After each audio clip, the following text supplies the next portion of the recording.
Le grand direct de l'actu. Alors vous êtes nombreux et nombreuses à faire appel à des entreprises pour réaliser des travaux dans vos maisons et appartements. Et il n'est pas rare que les particuliers rencontrent quelques problèmes avec ces travaux, retard de livraison, malfaçon, défaillance parfois de l'entreprise. L'association de consommateurs CLCV, Consommation, Logement et Cadre de Vie a passé au crible les litiges les plus courants.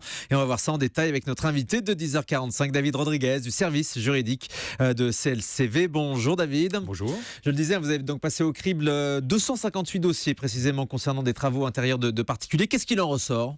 En fin de compte, on s'est intéressé sur la typologie des sinistres, c'est-à-dire les litiges qui surviennent le plus souvent, le plus fréquemment.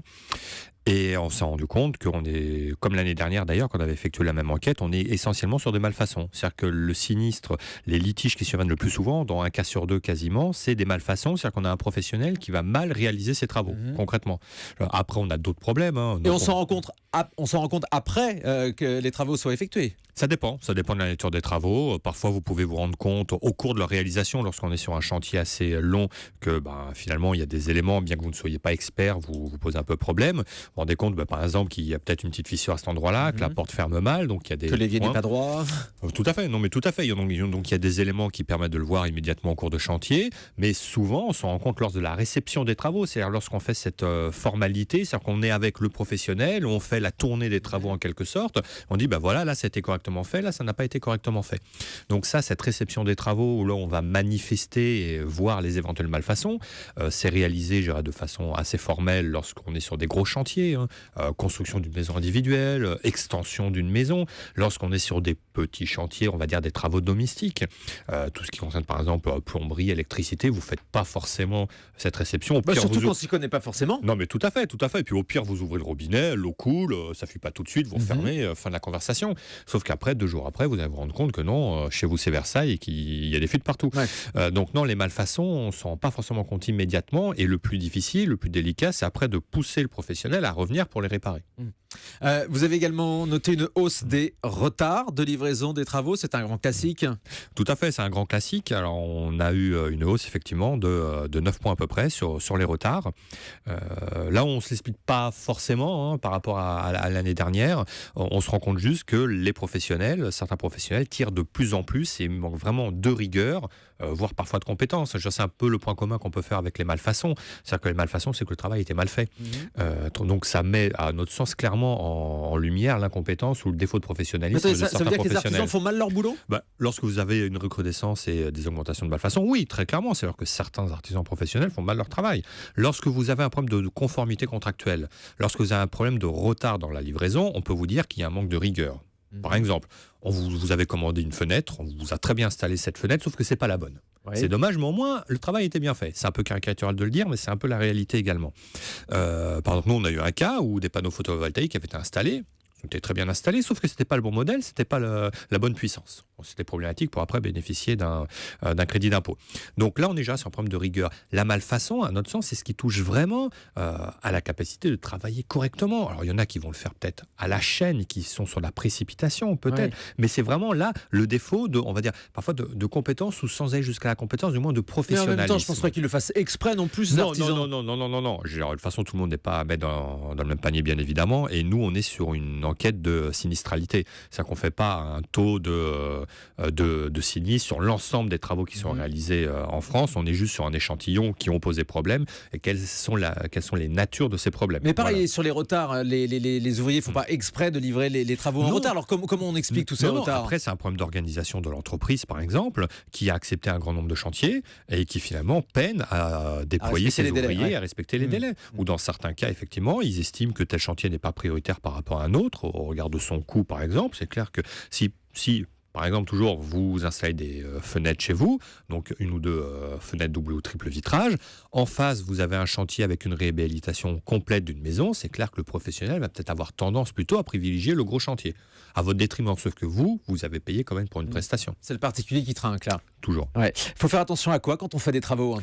Surtout à bien choisir l'entreprise.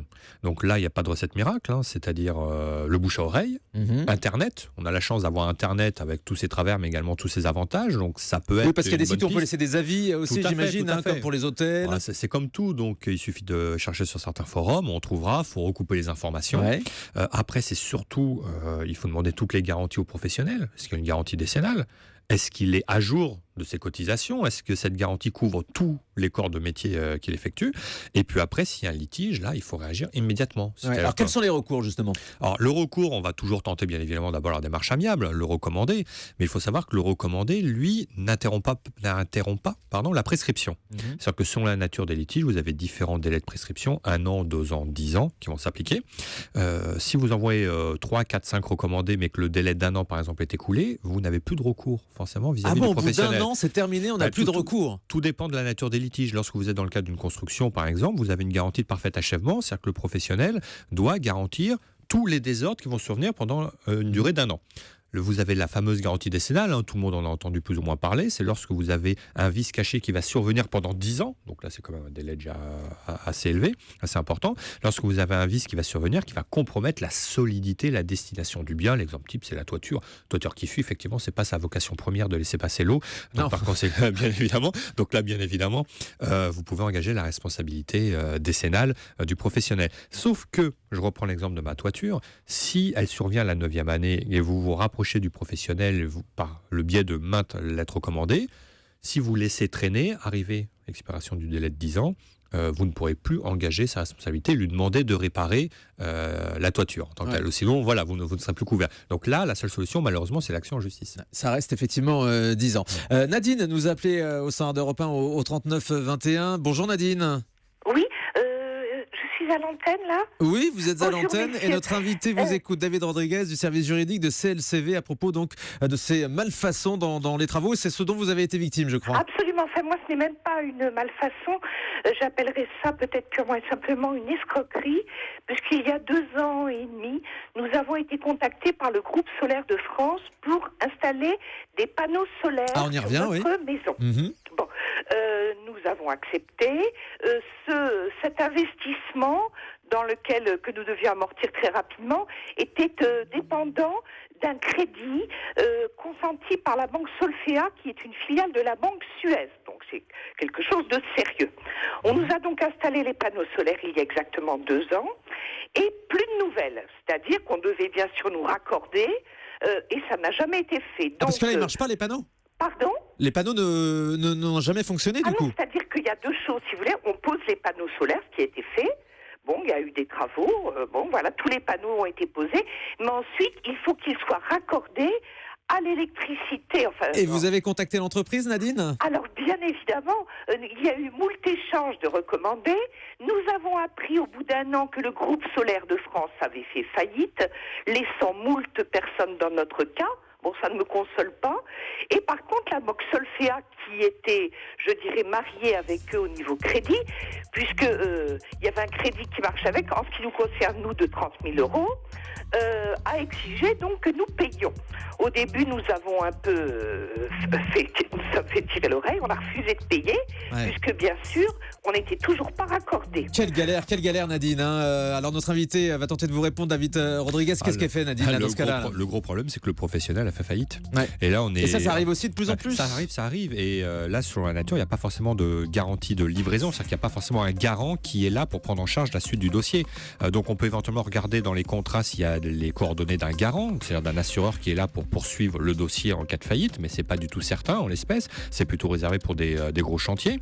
Donc là, les panneaux étant installés, malheureusement, ils n'ont pas été raccordés. C'est un cas que l'on rencontre quand même assez fréquemment. Bien, j'espère qu'on vous a aidé, Nadine. Merci de votre appel et je remercie notre invité de ce matin, David Rodriguez du service juridique de CLCV, consommation, logement et cadre de vie. Merci d'avoir été avec nous sur Europe 1. Merci à vous.